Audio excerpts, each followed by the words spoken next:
everyone. So I decided that I wanted to have something extra here in terms of baubles, and I revisited something from my really old videos, this was December the 5th, 2017. Oh my goodness, 3 years ago. So basically what I did here was just kind of doing some swatches from new watercolors that I bought back then, and then thereafter I decided to do some doodling, and I realized that if you turn it upside down it looks like baubles. So it's a mix between florals and baubles, and you can also doodle these lovely kind of leafy thing which would be instead of a bowl. So it works really well, and the fun part about it is that it's so simple. All it takes is just watercolors and a pen. I'm going to use, I haven't decided what colors I'm going to use, but I want to use something like festive in terms of colors. So I quite like this actually color scheme, and I think I might add a little bit of gold detail to it. In terms of a pen, I don't remember what I used here, but I'm going to use a new pack that I ordered, which is a Muji 035. Now the one pen that I absolutely love is the 025, but it's been discontinued, I hear. So this is like the closest match I could find. Let me know if you know of the 025 available anywhere, or whether they have like done a new pen in that thickness or thinness of the line, but this is thin enough, and I think it would work fine. And just to show you an option here, you can create more detailing in the middle if you wanted to, but for today I want to keep it nice and simple. So here you can see I added some gold, and here just plain. So yeah, for today I want to do it nice and simple, keep it within the bauble shape. And I think also what I like, although they're round, they're not perfect round. So today I'm just going to kind of create these organic round shapes, and then the doodling thereafter, because I think this is not waterproof. So make sure you do the watercolor first, then the doodling, and you'll be done. I think I will just enjoy the process without kind of talking, but I might do a voiceover over it and explain all the colors that I'm using. And that's what we're going to do today. I hope you enjoy it. Let's go. Hey, the voiceover me is here, so hopefully we'll have a nice relaxing session. Once I have actually finished this, looking at it now, I realized I should add something to it. But anyways, I will mention this towards the end without jumping the gun too soon. So, I am picking colors. The colors that I picked are, let me just double check in my palette. So there's a new color, well, it's not new to Daniel Smith, it's new to me, and it's the Perylene Maroon. I have the Napthamide Maroon. I had it now for I think a couple of years, and I definitely loved it. I still love it. It's a beautiful, super intense, kind of deep color, and I have been using it a lot. So this is like the sister of that color. It's more of a red tone as opposed to the kind of violet purple of the Napthamide Maroon. It's not really a purple, it's sort of more of a burgundy violet. And so this one is more of a red burgundy.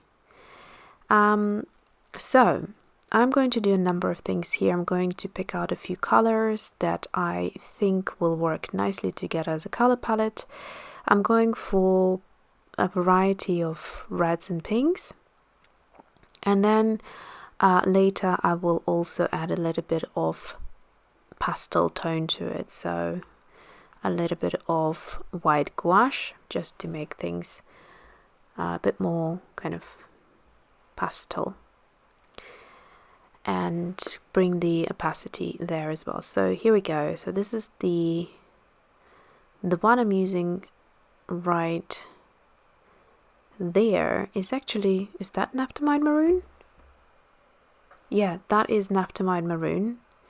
And the one that I'm using now, that's sorry, it's just it's been a couple of days since I filmed it, so I don't really remember, and I have been filming an online course as well, so I'm starting to get confused by everything. But anyway, so the color that you just saw me do before this one, it's the deep Scarlet. It's a beautiful deep red, and the one that you see me using now is the Perylene Maroon. So basically it's kind of sitting right in between of those two, so Napthamide Maroon and deep Scarlet. It's right there. It's got the intensity of the Napthamide Maroon, but the redness of the deep Scarlet. I should actually look at the pigments and find out what they are. So the next color is actually a mix that I have mixed lately, and I absolutely love this mix. It's like my specialty mix, and it's a 3 watercolor mixture. I might do a separate video in the new year and show it to you, just because it's super pretty. It's like, I haven't seen it. It's not like you wouldn't be able to buy a ready version of it, and it's somewhere in between a peach, dusky pink. It's just really pretty, and also a little bit of shimmer to it as well. Okay, so now I'm kind of mixing a bit of the Autumn Mystery, which is another color I recently bought. And Autumn Mystery is just the prettiest thing on its own. It's like pinky copper, but with a lot more depth to it, and also it's a duochrome. I find it looks particularly pretty during the festive season now, and yeah, you can create these sort of bauble looking things and ornaments and whatnot for if you're making handmade Christmas cards or just illustrating in your art journal, feeling all cozy and warm for the Christmas period of the year. I tried mixing that Autumn Mystery also with the more opaque pink. So the pink color I used there, trying to think, I think that was the ShinHan Purple Grey, which is in my Autumn palette. All of these colors are from my Autumn palette, apart from obviously the new 2 colors that I have just added to my collection. And I think I did about 2 of each, roughly speaking. Maybe I added 1 more just to kind of break down that even number. And I'm just placing them, not really thinking about a certain arrangement, because it really doesn't matter. The thing is, you can't mess up this composition. It works so well in any way you do it. And the fun thing is, like I showed you on the page before, they can look like flowers if you draw them the other way around, and if you draw them upside down, they totally look like Christmas baubles hanging there. And it's just a nice fresh take, I thought, on baubles. And to be honest with you, I really enjoy the process of it, and I didn't want this video to be too long, and I'm also already speeding up this process a little bit, because it was actually, I think, just over half an hour in real time, and yeah, I didn't want it to be any longer than that. But this particular style works the best when you do more doodling. So imagine doing detailed doodling on each of those. It would take you quite a bit longer time, but it's so therapeutic. And if you're doing this during the Christmas time or leading up to Christmas time, it's a nice time when we are off work, when we usually with our families, and if we want to have a little break from our families, just do a bit of art Well, actually, it's something that you could totally do on your lap. Like you could just pull this sketchbook. Here I'm sharing my favorite mix, but I'll share the recipe with you as promised later. Maybe in a couple of weeks' time.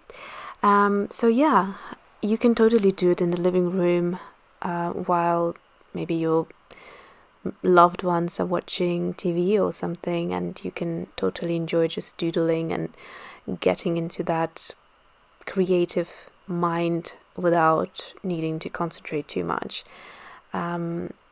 So yeah, and because these are kind of the idea for a Christmas card, what you can also do, and I think it will jazz it up a little bit, is adding a bit more gold.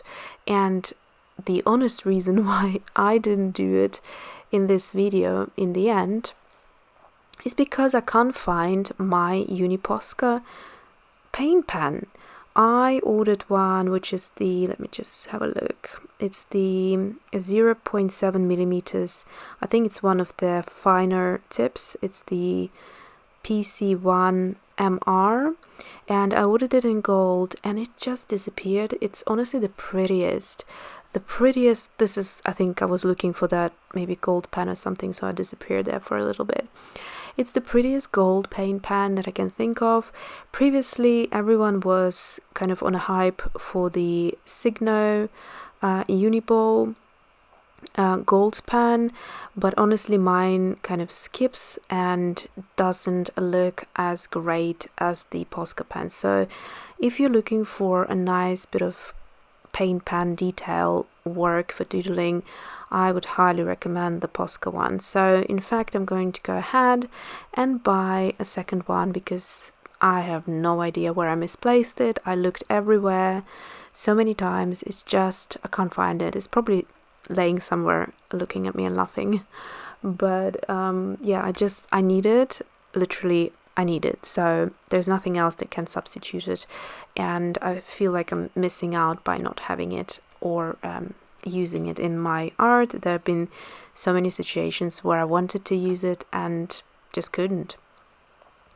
So there I'm using that pen that I mentioned before and just doing really basic doodles. My aim for this illustration were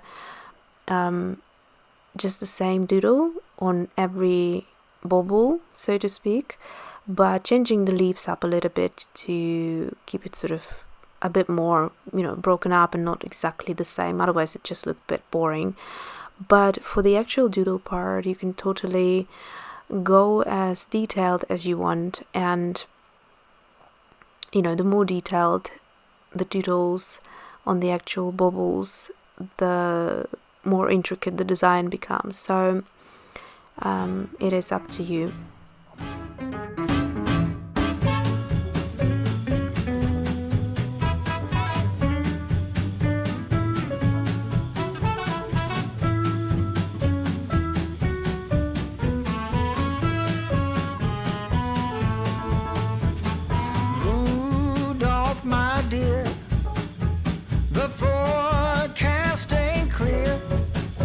So will you please light my way?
Now don't you act so coy.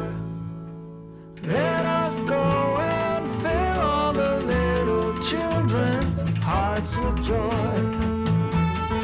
Rudolph, my dear, you know the forecast ain't clear. So will you please light the way and lead old Santa sleigh? Yeah, lead old Santa sleigh. Come on and lead old Santa sleigh. So you get the idea. I'm just dotting a few kind of doodles again in the middle. Again, you could just make a little circular shape and from there doodle long lines from the inner part to the outer edge and create beautiful intricate details. I hope you enjoy this one. Have a very, very Merry Christmas, whatever you're doing, whoever you're spending it with, and I will see you soon. Enjoy the rest of the video. Hey, let's do it one more time. One more time. Yeah. Yeah.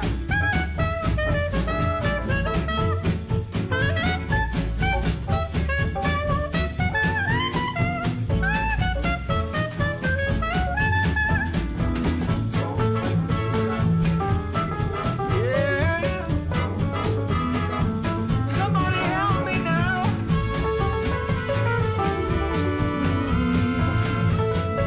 Hold on, I got one more. Rudolph, pretty please, don't be such a tease. Let's have some fun.